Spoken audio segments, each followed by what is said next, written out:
नमस्कार दोस्तों, स्वागत है आपका एक बार फिर आज के मेरे इस वीडियो में। तो दोस्तों आज के वीडियो में हम पढ़ेंगे कि जो ये चार लोग होते हैं शेयर बाजार में, क्लाइंट्स, डीआई, एफआई, प्रो, इनके पास कितना माल होता है, क्योंकि इन्हीं के जो पास शेयर्स होते हैं या होल्डिंग पोजीशन होती है उसी से बाजार की जो दिशा है वो तय होती है। ठीक है, तो हम ये समझेंगे कि आखिर प्रो, एफआई, डीआई क्लाइंट्स के पास कितना माल है। देखो दोस्तों, एफआई के बाद में कितना माल है यानी कितने शेयर्स हैं, कितनी होल्डिंग है, ये मैं आपको पिछली वीडियो में बता चुका हूं। मेरी वीडियो आप या तो फेसबुक पे जाके देख लिया करिए या फिर यूट्यूब पे मिलिए। कोई वीडियो फेसबुक पे चलती रहती है, कोई यूट्यूब पे, टेलीग्राम और व्हाट्सएप पे तो मैं आप लोगों के लिए जो काम की वीडियो होती है वो लगा ही देता हूं। टेलीग्राम पे भी फोकस करा करो।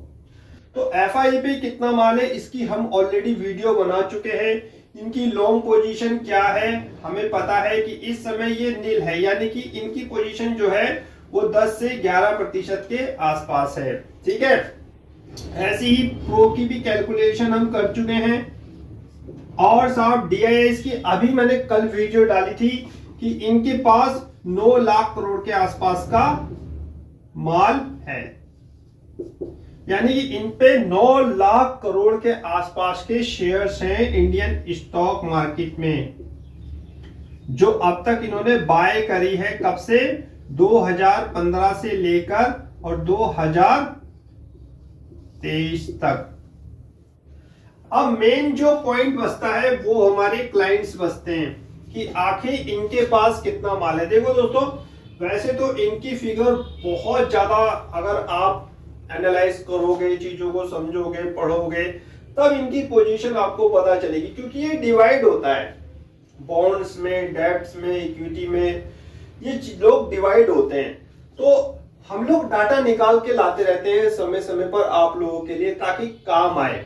तो ऐसा ही एक डाटा मेरे टेलीग्राम चैनल पे मैंने आप लोगों के लिए कल एक रिपोर्ट लगाई थी कि क्लाइंट्स के पास कितनी परसेंट होल्डिंग है। देखो दोस्तों, मैं बात करता हूं, यहां पर एक टेबल लगाने की कोशिश करूंगा, अगर आ गई तो देखिए कि सितंबर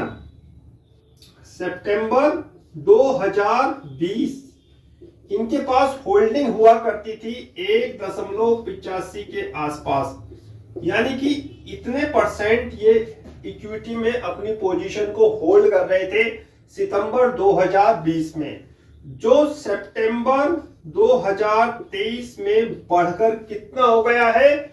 8.75, यानी कि इन्होंने अपनी पोजीशन बढ़ा दी है। यानी कि 2 से सीधा ये कितने पे आ गए हैं? सब 2 से सीधा आ गए हैं ये 9 पे। एक राउंड फिगर ले लेते हैं, 1.85 को 2 कर लेते हैं और 8.75 को हम 9 कर लेते हैं, यानी कि 9 के आसपास। तो प्रेजेंट पोजीशन कह रही है कि क्लाइंट्स जो हैं दबा के माल लिए बैठे हैं सब, डीआईज और क्लाइंट, इन दोनों ने ही बाजार को संभाल रखा है। देखिए, आप एक चीज सोचिए कि 20,000 के इंडेक्स पर भी डीआईज ने माल नहीं बेचा है। डीआईएस ने 20,000 के इंडेक्स पर भी माल नहीं बेचा है, लगातार खरीदारी कर रहे हैं। ये भी साहब इनके साथ साथ खरीदारी कर रहे हैं, क्योंकि इनकी जो फिगर है वो भी लगातार बढ़ती जा रही है। यानी कि ये दोनों बाजार को कहां देख रहे हैं? ऊपर। जबकि ये एफआई, इनकी पोजीशन क्या है? नील है। ये बाजार को क्या देख रहे हैं? नील। ये सोच रहे हैं बाजार अगर गिरेगा तो हम खरीदेंगे, लेकिन ये दोनों बाजार को गिराने को तैयार नहीं है और साहब अपनी पोजीशन के साथ होल्ड किए। ये दोनों बेचेंगे तभी तो ये खरीदेंगे। आपको पता है शेयर बाजार में एक जना खरीदने वाला, एक जना बेचने वाला होता है। ये दोनों अगर अपनी पोजीशन बेचेंगे, 9 लाख करोड़ डीआईएस के पास है, 8.75% की क्लाइंट्स लिए होल्डिंग बैठा हुआ है। जब ये दोनों बेचेंगे तब ये खरीदेंगे। ये तो आप वीडियो देखिएगा ये किस प्रकार काम करते हैं। ठीक है, प्रो, हम लोग इन 3 चीजों पर फोकस करते हैं। मेनली मैं जो फोकस करता हूं वो एफआई पर फोकस करता हूं। लेकिन बाजार क्यों नहीं गिर रहा? जानते हैं बाजार के ना गिरने का कारण ये है साहब, क्लाइंट के पास जो पोजीशन है और डीआईएस के पास जो पोजीशन। और ऐसा नहीं है कि ये इंडियन मार्केट में ही है, ऐसा नहीं है। इंडियन मार्केट जितने भी विश्व के बाजार हैं, अमेरिका हो, निक्केई हो, जापान हो, या हैंगसेंग हो, चाइना के बाजार हो, या यूरोप के डैक कैक एफटीएससी वगैरह, यहाँ पे सब जगह यही हाल है। जो रिटेल पार्टिसिपेंट है वो क्या हो रहा है, वो बढ़ता जा रहा है साहब। रिटेल की संख्या क्या होती है, बढ़ती जा रही है। आज एक और अपडेट मैंने आप लोगों के लिए लगाया है। जो डीमेट अकाउंट संख्या है ना, डीमेट कितनी हो चुकी है, 13 करोड़ के आसपास। 13 करोड़ लोगों ने अपने डीमेट अकाउंट खुलवाए।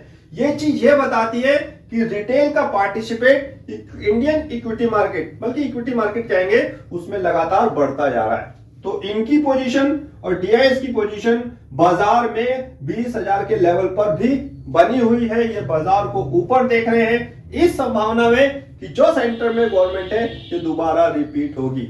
मैंने आपको बता रखा है, अगर 19-20 अगर कुछ होता है दिसंबर में, आपको पता है कुछ विधानसभा के इलेक्शन के रिजल्ट आने वाले हैं, तो फिर कुछ चेंजेस हो सकता है। फिर ये शायद थोड़ा बहुत अपनी प्रॉफिट को बुक करें और फिर शायद ये एक्टिव हो जाए, सस्ते रेट पे माल ले ले।